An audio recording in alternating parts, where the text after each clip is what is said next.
So let us start with Nash Therapeutic Study Streak for 26th July and 2025. After spongia, the remedy that Dr. Nash mentioned in Nash Therapeutics, the next remedy that should be thought about and comes in our mind are its relatives.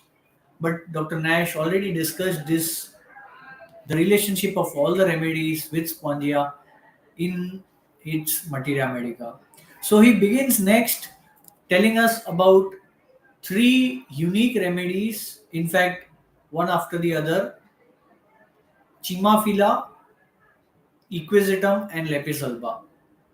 There are another 50 remedies or around 30 odd remedies more, but let us take up these three remedies which are mentioned in this sequence. So, the first remedy, what Dr. Nash tells us, is Chimaphila. In any case of urinary tract infection, if there is lot of copious mucus in the urine, then Chimaphila is the remedy you should think of and give. Strangury is optional. There may or may not be pain, there may or may not be distress in the patient. If there is urinary infection without any pain, Chimaphila is the remedy that we should think of. Cantharis is the nearest analog Dr. Nash mentions for Chimaphila. And in Cantharis, there is tenesmus, there is pain, there is burning, there is distress. But Chimaphila is the remedy which will have symptoms which are opposite of Cantharis. So good to see Dr. Vaishnavi and Sudhakar Swati. We are discussing Nash Therapeutics, Leaders in Homeopathic Therapeutics by Dr. Nash. The way he has mentioned in his book, he is one author who has not mentioned the remedies in a alphabetical order, but the way the relationship of the remedies exist. And today we have picked up three remedies after discussing spongia yesterday, which is Chimaphila, Equisetum, and Lapis alba. Chimaphila is very similar to Cantharis in urinary tract infections, but it has opposite symptoms. There is one symptom which Dr. Nash tells us is very similar to cannabis indica, and that is the sensation of swelling in the perineum near the anus as if sitting on a ball. So, out of 10 cases, out of 20 cases, 30 cases, you will have one patient who will tell you this symptom. This is where Chimaphila will come of use.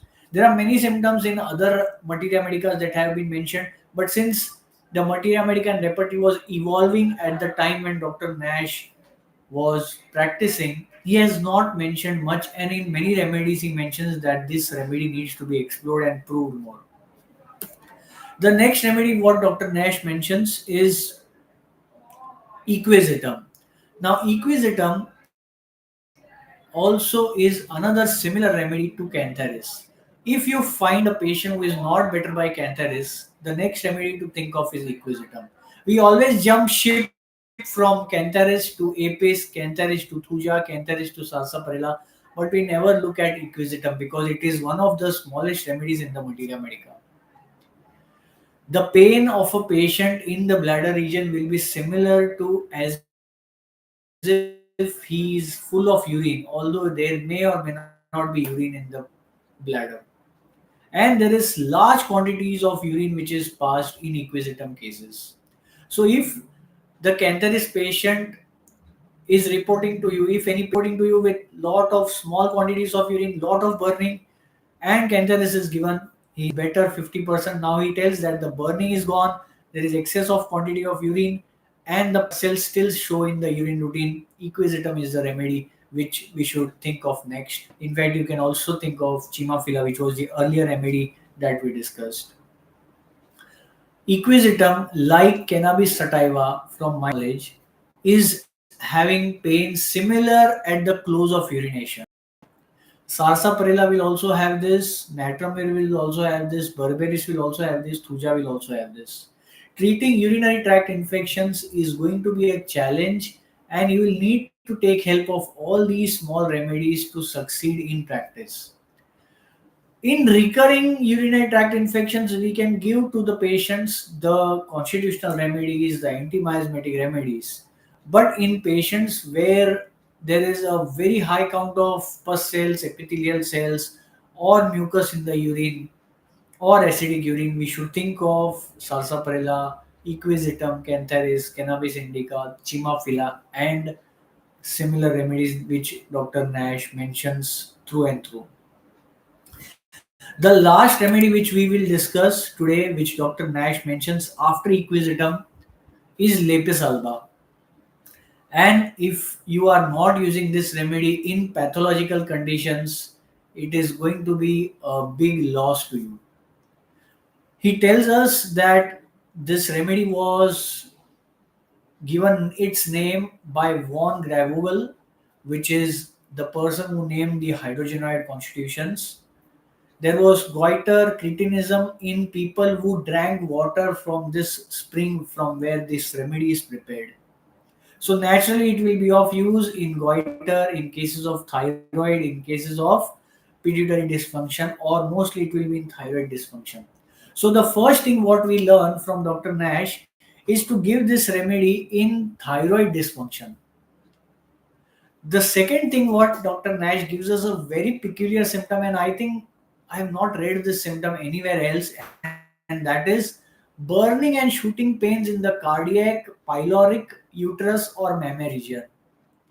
There are 5 cases of uterine carcinoma which were treated by von Gravuel by Lapis alba. Now, I don't see any current homeopath of this generation telling us that uterine carcinoma or uterine fibroids or uterine tumors have been treated by Lepis alba. But this remedy is miracle according to Dr. Nash in cases of uterine fibroid. Dr. Nash himself has cured a case of uterine fibroid, and he gives an entire description of the case, how the fibroid occupied the entire uterus region. It was difficult to examine the patient using the speculum. She had some burning pains, and he thought that since burning pains, arsenic is the remedy. He gave arsenic, but he failed. What he did next was Lapis alba as an experiment, and the patient grew well. She survived. She was expected to die within a week or 2 weeks because of the enormous size of the uterus. This is the miracle of Lapis alba.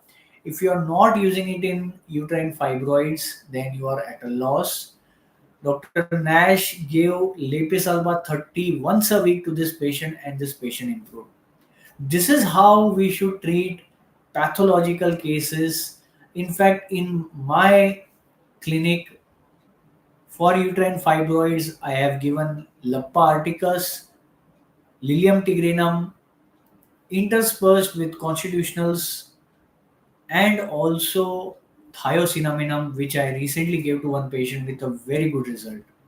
The cases are well documented and will be posted on our website www.homeosetu.com.